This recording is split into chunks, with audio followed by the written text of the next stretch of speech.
ایک گاؤں میں پیر صاحب تھے. وہ سارے انسانوں کو مرید کرتے پورا گاؤں میں. سب گاؤں کے مرید، سب گاؤں کا مرید ہو گیا. اب بولتے اب کوئی گاؤں میں بچا ہے تو اسے بھی لے آ. بولا ہاں اب کوئی نہیں بچا ہے لیکن ایک آدمی بچا ہے. وہ جو ہے چور ہے. تو اسی کو وہی مرید نہیں ہوا. تو پھر صاحب بولے کہ پورا گاؤں والے ہو گیا ہے تو اس چور کو بھی پکڑ کے لے آ، مرید بنانا، اس کو بھی مرید کریں گے. تو پھر کیا ہوا، گاؤں والے مل کے اس چور کے پاس گئے اور اس چور کو جو ہے بولا جا کے گاؤں والا کہ چلو تجھے پیر صاحب بلا رہے ہیں، اس کو تم کو جو ہے مرید ہونا ہے. تو پیر صاحب بولے،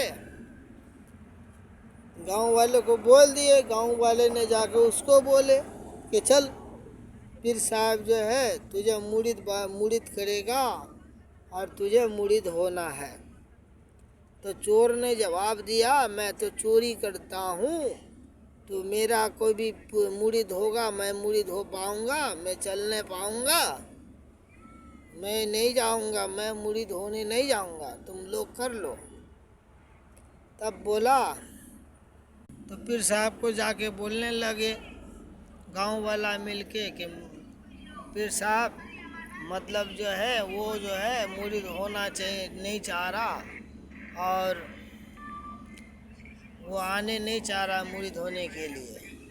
بولو کیا کروں؟ تو پیر صاحب نے کہہ دیا کسی بھی طرح سے اس کو لے آؤ اور پکڑ کے لے آؤ، نہیں آتا ہے تو پکڑ کے لے آؤ. تو پیر صاحب کا بات سن کے اس کے گھر چلے گئے، چور کے گھر. بولا چل تجھے پیر صاحب مرید کرے گا، تجھے بلا رہا ہے. بولا اچھا مجھے کیوں بلا رہا، میرا مرید نہیں ہوگا، میں چوری کرتا ہوں، میرا مرید ہوگا نہیں ہوگا.